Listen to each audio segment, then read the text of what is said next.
Have you ever really stopped and thought about what it means to own a share in a company?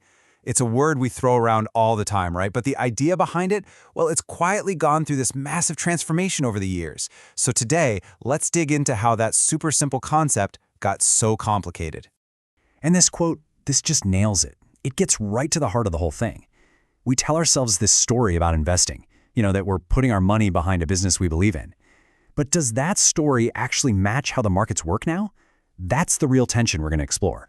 So here's our roadmap. We're going to start with the story we all think we know. Then we'll jump back to the original, much simpler idea. From there, we'll see how ownership started to get a little detached, how new players and new rules created even more distance, and finally, how pure raw speed just changed the entire game, leaving us with the same old words for a brand new reality. All right, first up, let's lay out that simple, reasonable story we all recognize when we talk about owning a little piece of a company. It seems pretty straightforward, doesn't it? You invest your money, the business does its thing and succeeds, you hang tight for a while, and eventually you get your reward. And look, here's the key. This story isn't wrong, not at all. It's just incomplete. It's like reading the first chapter of a really long, really complicated book.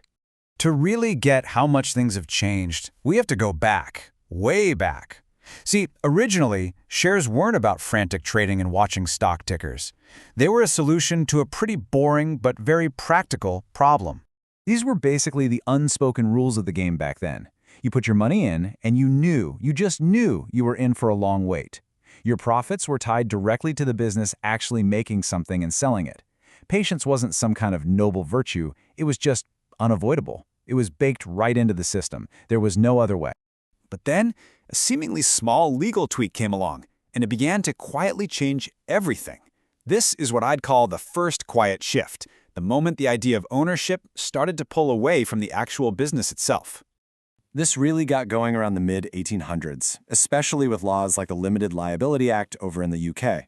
And the goal was actually really smart and sensible. They wanted to encourage more people to invest by making it safer, by making sure you wouldn't lose your house if a business you invested in went belly up. And this right here shows you the huge psychological shift that created. Before this, your entire fortune could be on the line, which, you can imagine, forced you to be deeply attached to that business's success. But afterward, your potential loss was capped. All of a sudden, that intense, all-in connection just wasn't as necessary. Ownership started to feel less like a deep commitment and more like temporary exposure. Now, that legal change was just the first domino to fall. Next, the financial world itself started to evolve, adding new players and new rules that put even more distance between the so-called owner and the actual company. For most of us, this is pretty much how it works now. Our money doesn't just go from our pocket straight into a company. No, it goes on a journey through this whole chain of middlemen, pension schemes, asset managers, different funds. So here's the thing to remember. When we hear about shareholder demands, it's often not one person. It's the rational, short-term pressures acting on every single link in this chain. Then, a completely new kind of tool enters the arena, one that flips the entire objective on its head: short selling. Suddenly, for the very first time, you could make a lot of money, not when a company did well, but when its share price went down. And this creates a massive, massive shift in the goal of the game.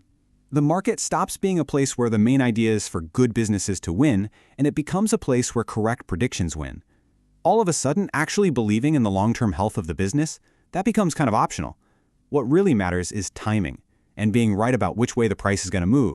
So we've added safety, we've added intermediaries, and we've added entirely new strategies. But the final piece of this puzzle, the one element that just completes the transformation, is pure, unadulterated speed. This quote just perfectly captures the modern mindset, doesn't it? That old-fashioned virtue of holding onto a stock for the long haul out of confidence, well, it's now seen through a totally different lens. In a market that moves at the speed of light, holding on for years can just look like you're being inefficient. And that's because technology has made our human scale of decision-making way too slow. We live in a world of automated, high-frequency trading, where algorithms are making moves based on tiny, short-term signals. Success now revolves around immediate positioning, not deep, long-term analysis.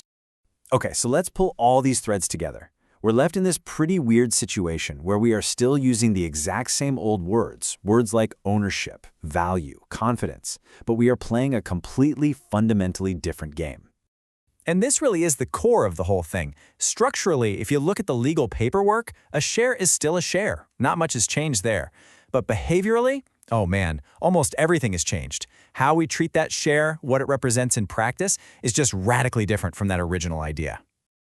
So let's just recap that journey real quick. We started with a system that was built for patient capital. Then we layered on safety with limited liability. We added liquidity, which is just the ability to buy and sell easily. Then we introduced all the intermediaries, like pension funds.